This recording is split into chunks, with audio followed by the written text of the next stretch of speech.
The moment Marcus Hale stepped into the business class cabin carrying his 6-year-old daughter, Captain Lucas Brandt blocked his path. "You're in the wrong section," Lucas said, not bothering to check the boarding pass. Marcus held up his ticket. "Seat 3A, business class." Lucas barely glanced at it. "There must be a system error. People like you don't belong here." The entire cabin watched in silence as a black father shielded his trembling child from the captain's contempt. What no one knew was that Marcus owned this airline, and this flight would be Lucas Brandt's last. Marcus Hale had learned long ago that true power didn't need to announce itself. That was why the CEO of Hale Aviation stood in the business class cabin of his own airline, dressed in a simple gray sweater and jeans, holding his daughter's hand, while a man in a captain's uniform demanded he leave. "Daddy, did we do something wrong?" Lily whispered, clutching her teddy bear tighter against her chest. The bear had been a gift from her mother, given just weeks before cancer took her 3 years ago. Lily never flew without it. Marcus knelt down to his daughter's level, blocking her view of the captain's hostile face. "No, sweetheart, we didn't do anything wrong." Behind Captain Lucas Brandt, a man in an expensive suit watched the confrontation with obvious amusement. Grant Walsh had been the one to set this in motion. The moment he'd seen a black man in casual clothes approaching the seat next to his, he'd sent a quick text to Lucas, his old friend and future business partner. The message had been simple: someone sitting in the wrong section. Grant needed Lucas. The captain had access to internal operations data that would be invaluable for Grant's ongoing negotiation to acquire 15% of Hale Aviation's shares. In exchange, Grant had promised to use his connections to finally get Lucas the executive position he'd been bitter about missing for years. It was a mutually beneficial arrangement, and Grant wasn't about to let some nobody ruin his comfortable flight. "Sir, I'm going to ask you one more time to relocate to your proper seat," Lucas said, his voice carrying across the cabin. Several passengers turned to watch. "I don't know how you got this boarding pass, but there's clearly been a mistake." Marcus stood slowly, keeping Lily behind him. "There's no mistake. I purchased these seats 3 days ago. Your ground staff can verify that." "I don't need ground staff to tell me what I can see with my own eyes." Lucas crossed his arms over his chest. 25 years he'd been flying, and he wasn't about to be questioned by some passenger who clearly didn't belong in business class. "This is my aircraft, and I'm responsible for maintaining order." From her position near the galley, Elena Torres watched the scene unfold with a familiar knot in her stomach. The lead flight attendant had worked enough flights with Lucas to know how these situations usually ended. She'd seen him target passengers before, always the ones who looked like they didn't fit his image of a business-class traveler. She'd learned to look away, to stay quiet, to protect her job. But something about the little girl's frightened face made it harder this time. "Captain, perhaps we should verify with the gate agent," Elena suggested carefully. Lucas shot her a look that made her step back. "I'll handle this, Torres." Grant Walsh stood up from his seat, making a show of checking his watch. "Captain, I have an important meeting when we land. Can we please resolve this quickly? Some of us actually have business to conduct." An elderly woman with silver hair in the row behind Marcus's assigned seat observed everything in silence.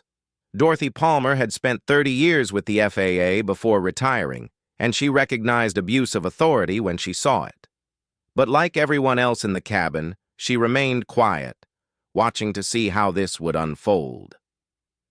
The standoff ended only when a gate supervisor came aboard, tablet in hand. After a quick scan of Marcus's boarding pass, she confirmed what he'd been saying all along. "The ticket is valid. Seat 3A, business class, fully paid." Lucas's jaw tightened. For a moment, he simply stood there, clearly unwilling to admit he'd been wrong. Then, without a word of apology, he turned and walked toward the cockpit. "Well," Grant muttered as he settled back into his seat, "having money for a ticket doesn't mean you belong here." He said it just loud enough for Marcus to hear. Marcus guided Lily into their seats, buckling her in with gentle hands despite the anger burning in his chest. He could feel the eyes of other passengers on them, some curious, some sympathetic, most simply relieved that the confrontation was over so they could depart on time. "Daddy?" Lily looked up at him with her mother's eyes. Why was that man so mean to us? It was a question Marcus had been dreading since she was old enough to notice how some people treated them. He kissed the top of her head. Sometimes people make judgments about others without knowing anything about them. That's their mistake, not ours. The flight took off without further incident, and Marcus allowed himself to relax slightly as they reached cruising altitude. He came on these anonymous inspection flights several times a year, checking on service quality without anyone knowing who he was. It was how he'd built Hale Aviation from a small regional carrier into a major airline. He believed in understanding his company from the ground up, from the passenger's perspective. Today had certainly given him a perspective he hadn't expected. 20 minutes into the flight, the plane suddenly shuddered. The cabin jolted hard enough to send a drink cart sliding, and several passengers gasped. Oxygen masks dropped in a few rows near the back. Lily grabbed Marcus's arm, her teddy bear pressed against her chest. Lucas's voice came over the intercom, calm and professional. "Ladies and gentlemen, we're experiencing some unexpected turbulence. Please remain seated with your seatbelts fastened." Marcus looked out the window at the clear blue sky. He'd checked the weather reports before booking this flight. There were no storm systems anywhere along their route. His years of involvement in aviation operations had given him enough knowledge to know that this kind of turbulence didn't match the conditions. The plane jolted again, harder this time. A child somewhere in economy class started crying. Elena moved through the cabin, her professional smile firmly in place, but Marcus caught the tension in her shoulders, the way her eyes darted toward the cockpit door. When the seatbelt sign finally turned off, Marcus unbuckled and made his way toward the rear of the aircraft, telling Lily he was just going to stretch his legs. Near the back galley, he nearly collided with a man in a co-pilot's uniform. Henry Cole looked like he hadn't slept in days. At 38, with a pregnant wife at home and 8 years of service under Lucas Brandt, he carried the weight of too many compromises on his shoulders. He glanced around quickly, making sure no other crew members were nearby. "That wasn't real turbulence," Henry said quietly, his words rushed. "He does this sometimes, when he doesn't like someone." Marcus felt his blood run cold. "What do you mean?" "He manipulates the flight controls, small adjustments to altitude, speed changes that create the sensation of rough air. He calls it teaching passengers their place." Henry's voice cracked slightly. "I've seen him do it a dozen times. I never said anything because I couldn't afford to lose this job. My wife is 7 months pregnant, and the last 2 people who tried to report him got fired for fabricated violations." "Why are you telling me this now?" Henry looked toward the front of the plane where Lily's small form was visible in her seat. "Because this time there's a kid on board, and because I'm tired of being afraid." He reached into his pocket and pressed something into Marcus's hand, a small USB drive. "Flight logs, records of his overrides to the autopilot system. It's not everything, but it's enough to prove what he's been doing." Before Marcus could respond, Henry walked away, disappearing into the forward galley. Marcus returned to his seat, his mind racing. What had started as a flight to visit Lily's grandparents had become something else entirely.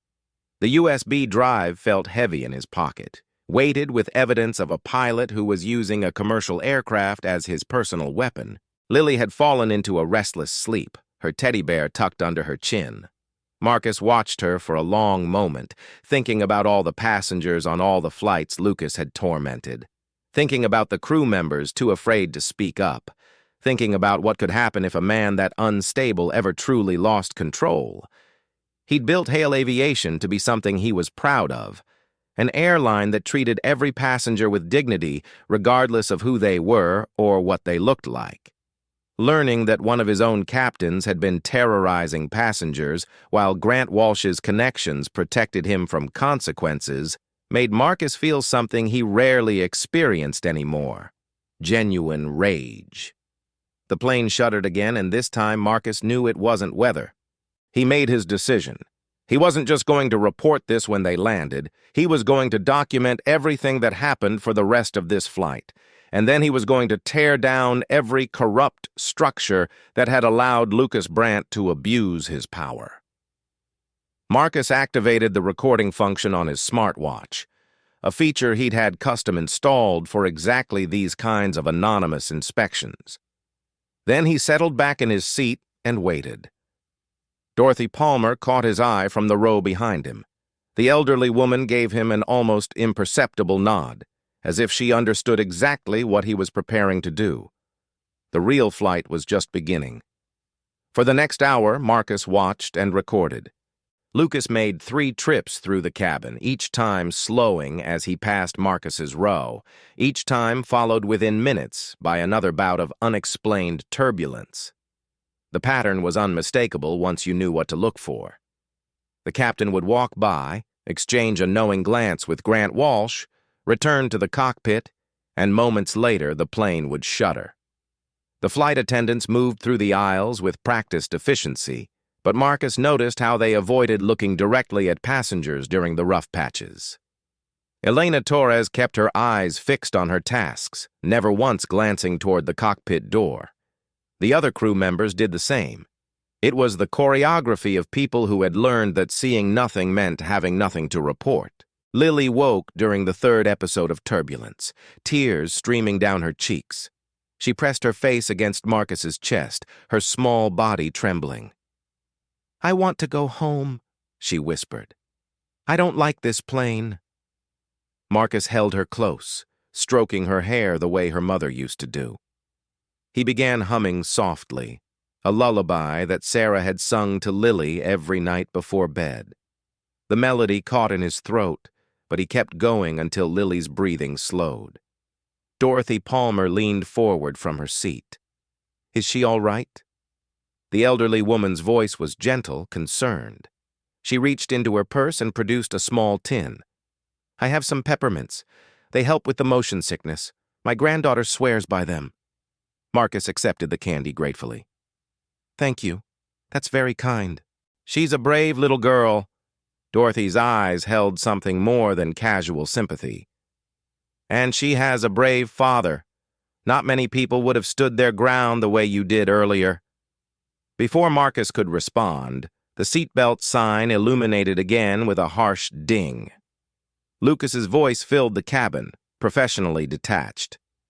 "We're encountering another pocket of rough air. Please remain seated." Dorothy's expression hardened almost imperceptibly. 30 years with the FAA had taught her exactly what real turbulence looked like on radar, and she'd been watching the sky through her window. There wasn't a cloud in sight. During a calm stretch, Marcus made his way to the rear galley again.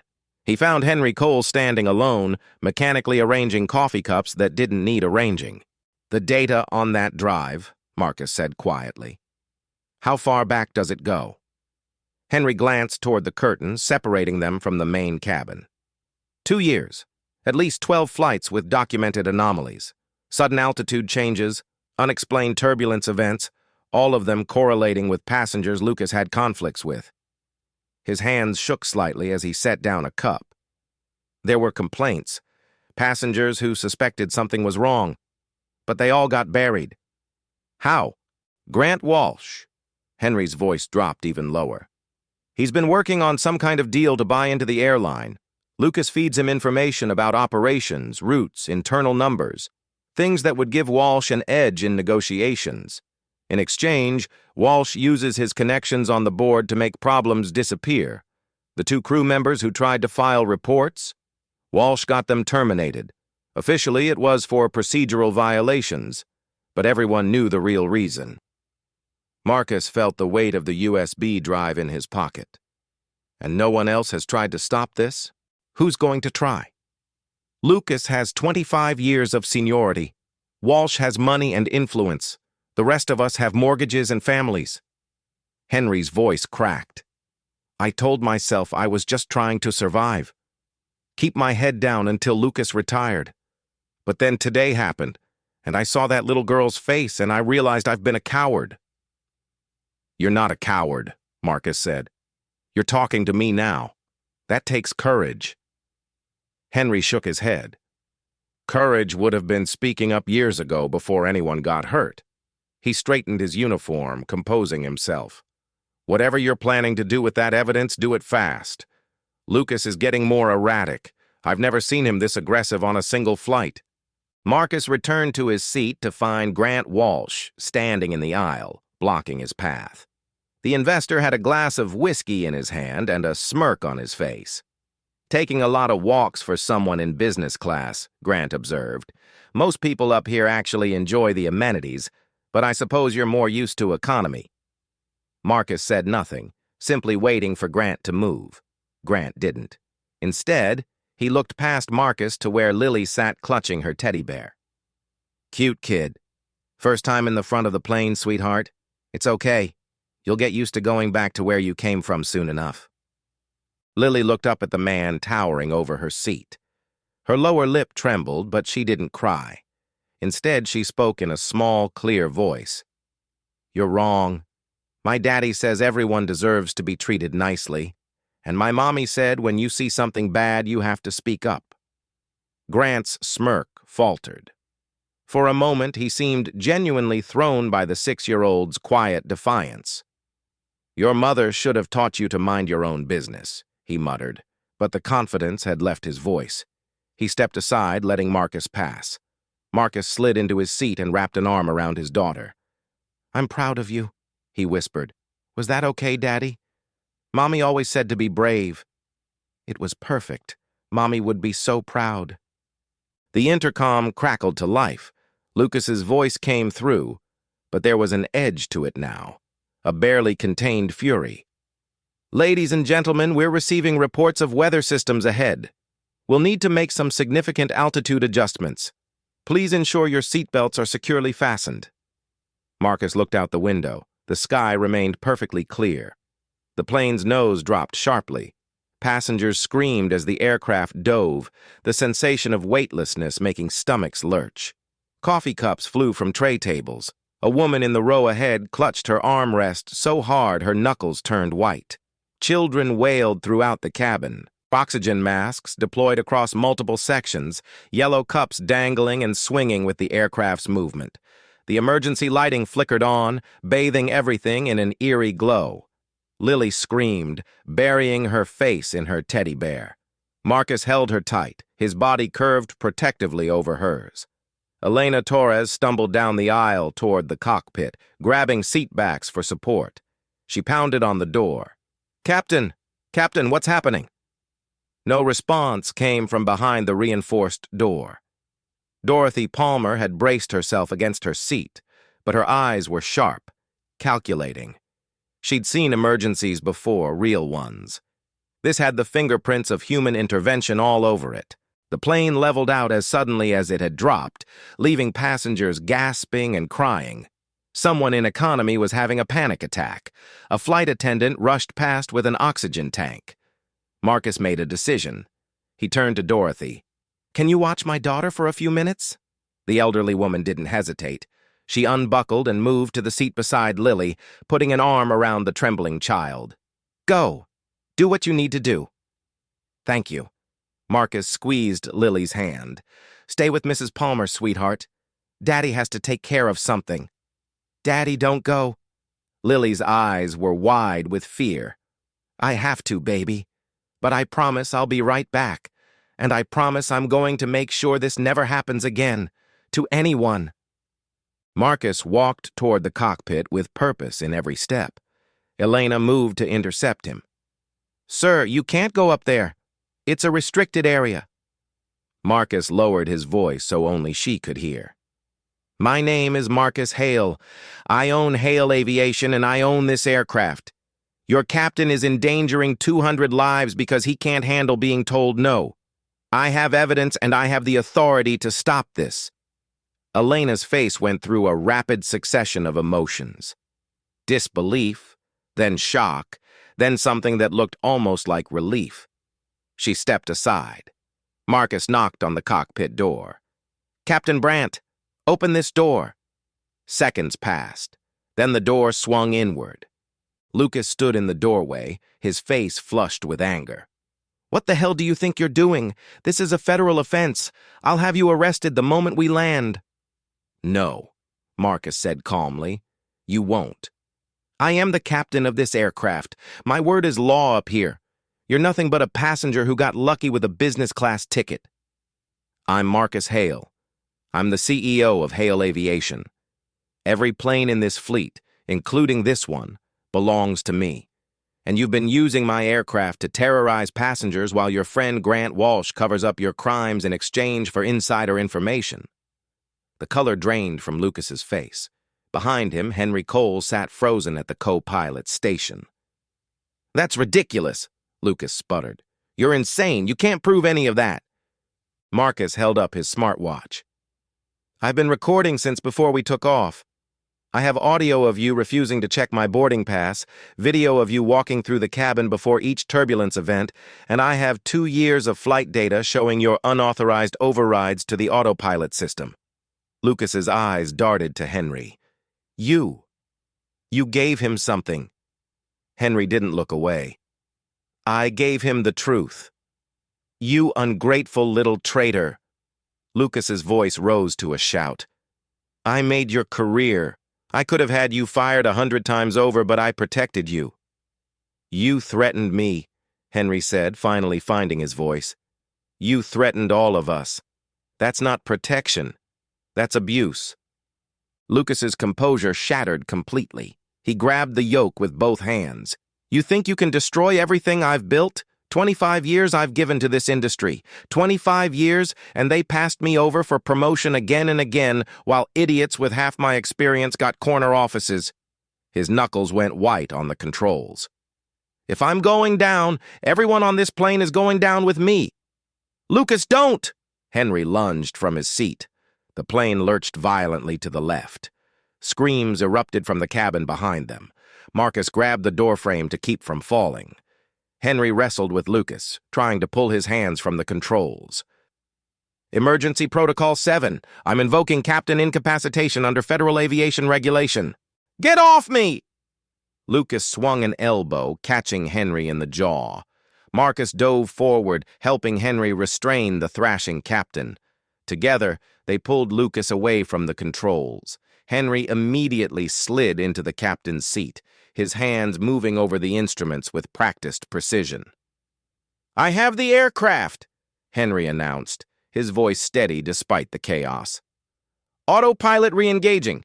Ladies and gentlemen, this is your co-pilot. We have experienced a medical emergency in the cockpit. The situation is now under control. Please remain calm." Lucas struggled against Marcus's grip. "You have no idea what you've done. Grant will destroy you. He has connections everywhere. You'll never fly again, either of you." From somewhere behind them, Grant Walsh's voice rose in panic. "What's going on up there? Someone tell me what's happening. This is kidnapping. I'll sue everyone on this plane." Marcus looked down at the captain who had tormented his daughter, endangered 200 lives, and corrupted everyone around him with fear.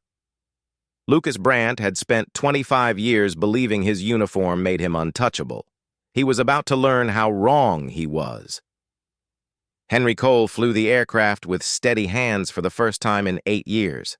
The cockpit felt different without Lucas's presence looming over every decision. Henry had always been a capable pilot, but years of working under a man who criticized his every move had eroded his confidence. Now, with Lucas restrained in the jump seat behind him and Marcus standing guard, Henry remembered why he'd fallen in love with flying in the first place. 40 minutes to landing, Henry announced over the intercom, his voice calm and assured. "All systems are stable. Flight attendants, please prepare the cabin." Marcus used the cockpit's communication system to contact Hale Aviation's operations center. Within minutes, he had transmitted the contents of the USB drive along with all the recordings from his smartwatch. The data streamed to servers on the ground, where the company's legal team and federal authorities were already being notified. Lucas watched it all happen with growing horror. "You can't do this. That data was obtained illegally. None of it will hold up in court."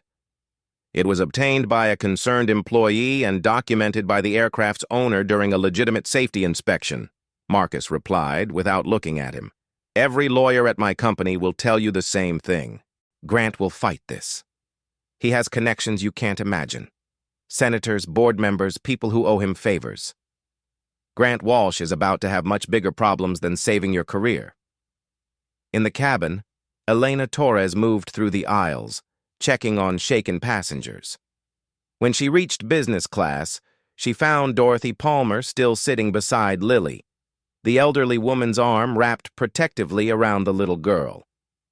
"Are you both all right?" Elena asked. Dorothy nodded. "We're fine. This one's been very brave." She smoothed Lily's hair gently. "She told me all about her teddy bear. It was a gift from her mother." Lily looked up at Elena with red-rimmed eyes. "Is my daddy okay?" Elena knelt down to the child's level. "Your daddy is helping the nice co-pilot fly the plane. He's keeping everyone safe." "That's what he does," Lily said softly. "He takes care of people. Mommy always said that's why she loved him." Elena felt tears prick at her eyes. For 3 years, she had looked away while Lucas Brandt abused his authority. She had told herself it wasn't her problem, that speaking up would only make things worse. But looking at this little girl who had shown more courage than any adult on the plane, Elena felt the weight of her silence like a stone in her chest. When the plane touched down at the airport, the runway was lined with emergency vehicles. FBI agents in dark suits waited alongside FAA officials and local police. An ambulance stood by, though mercifully it wouldn't be needed for any medical emergencies. The passengers disembarked in a daze, many of them still processing what had happened. They were directed toward a holding area where federal agents would take their statements. Lucas Brandt was led off the aircraft in handcuffs, still shouting about conspiracies and betrayals. His 25 years of service meant nothing now. The uniform he'd worn like armor had become evidence of his crimes. Grant Walsh tried to slip away in the confusion, but 2 FBI agents intercepted him before he reached the terminal. His expensive suit and confident demeanor crumbled as the agents informed him he was being detained for questioning regarding insider trading, obstruction of justice, and conspiracy to endanger passenger safety. "This is a mistake," Grant insisted, his voice rising with desperation. "I'm an investor. I had nothing to do with what happened on that plane. That pilot acted alone." The agents were unmoved.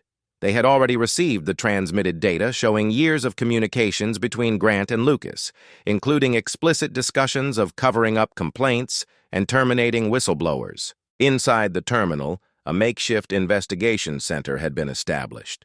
Passengers were interviewed one by one, their accounts building a comprehensive picture of what had occurred. But 3 witnesses would prove particularly crucial. Dorothy Palmer approached the lead FAA investigator with the steady confidence of someone who had once held his same position. "My name is Dorothy Palmer. I served as a regional supervisor for the Federal Aviation Administration for 30 years before my retirement. I was seated in row 4, directly behind the incidents in question, and I observed everything." The investigator's eyebrows rose. "Mrs. Palmer, your testimony would be invaluable. I'm aware of that. It's why I'm here." Dorothy pulled a small notebook from her purse. "I've been taking notes since before takeoff, force of habit from my years in the field.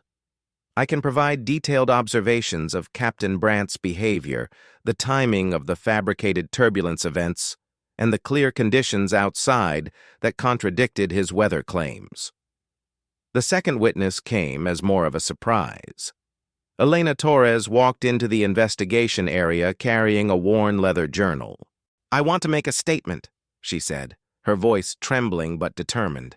I've been a flight attendant with Hale Aviation for 5 years, and I've worked dozens of flights with Captain Brandt. I kept records of incidents I witnessed because I was afraid no one would believe me without documentation. She placed the journal on the table. 3 years of entries. Passengers he targeted, crew members he threatened, reports that were filed and mysteriously disappeared. "Why didn't you come forward before?" the investigator asked. Elena's eyes glistened. "Because I was scared. Because people who spoke up got fired. Because I convinced myself that keeping my head down was the only way to survive." She looked toward the window where Marcus was visible, holding Lily in his arms.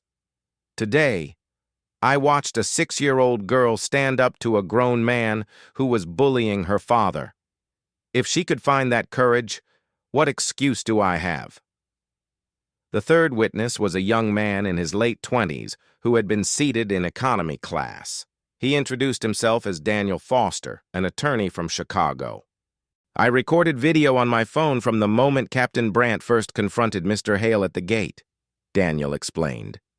"I thought I was witnessing discrimination and wanted to document it in case there were legal consequences. I had no idea it would escalate into attempted mass endangerment." He handed over his phone. "The footage is time-stamped.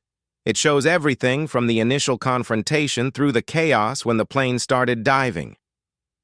3 days later, Marcus Hale stood before a press conference at Hale Aviation's headquarters. Lily sat in a chair beside the podium, her teddy bear in her lap, watching her father with quiet pride.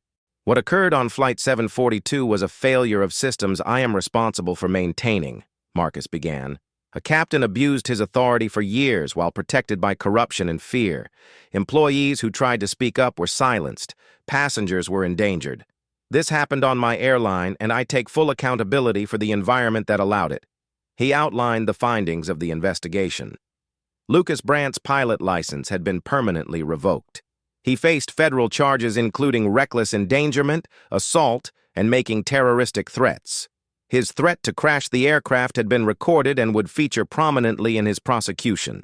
Grant Walsh was under investigation for insider trading, conspiracy to obstruct aviation safety regulations, and accessory to passenger endangerment. His assets had been frozen pending the outcome of federal proceedings. But Marcus didn't stop at accountability for the wrongdoers. He announced sweeping reforms to Hale Aviation's culture and operations. An independent whistleblower protection program would ensure that employees could report concerns without fear of retaliation. A passenger advocacy board would review all complaints with complete transparency. Mandatory training on discrimination and abuse of authority would be required for every employee from ground crew to executives. Henry Cole, who had risked everything to provide the evidence that stopped Lucas, was promoted to captain. He would also chair a new committee dedicated to reforming how airlines identify and remove pilots who abuse their power. Elena Torres was appointed to the company's newly created Safety Culture Advisory Board. Her years of documented observations would help identify patterns of abuse across the industry. "I fly on my own planes as an anonymous passenger because I believe the only way to truly understand a company is from the ground up," Marcus said. "What I experienced 3 days ago was a reminder that the people most likely to be mistreated are often the least likely to be believed. That ends now." He looked down at Lily, then back at the cameras. "My daughter taught me something important on that flight. She reminded me that her mother used to say, when you see something wrong, you have to speak up. Sarah was right, and so was Lily." A reporter raised her hand. "Mr. Hale, some critics have suggested that your decision to fly anonymously put passengers at risk by not allowing the crew to know who you were. How do you respond?" Marcus considered the question carefully. "If I had identified myself the moment Captain Brandt challenged me, he would have apologized, returned to the cockpit, and continued abusing passengers for years to come. The only reason we have evidence of his crimes is because he didn't know who I was. Sometimes the only way to see the truth is to experience what ordinary people experience." He stepped back from the podium and took Lily's hand. Together, they walked toward the massive windows overlooking the runway. "Daddy?" Lily tugged at his sleeve. "Are the planes safe now?" Marcus lifted her up so she could see the aircraft lined up on the tarmac, mechanics and crew members moving purposefully around them. "I'm going to work very hard to make sure they are, not just for us, but for everyone who flies." "Even the people other people don't think belong?" He kissed her forehead. "Especially them." Through the window, they watched as a Hale aviation plane was towed into a hangar for maintenance. The sun caught its wings, making them gleam against the blue sky. Lily rested her head on her father's shoulder, clutching her teddy bear close. "Mommy would be happy, wouldn't she?" Marcus thought about Sarah, about the values she had instilled in their daughter, about the legacy she had left behind in this brave little girl. "Yes, sweetheart. I think she would be very happy." Outside, the plane disappeared into the hangar, and ground crews began preparing the next aircraft for departure. Somewhere in that terminal, passengers were boarding flights without knowing who sat beside them or who flew the plane or who served their drinks. They trusted that they would be treated with dignity. They trusted that they would arrive safely. Marcus Hale intended to make sure that trust was never betrayed again.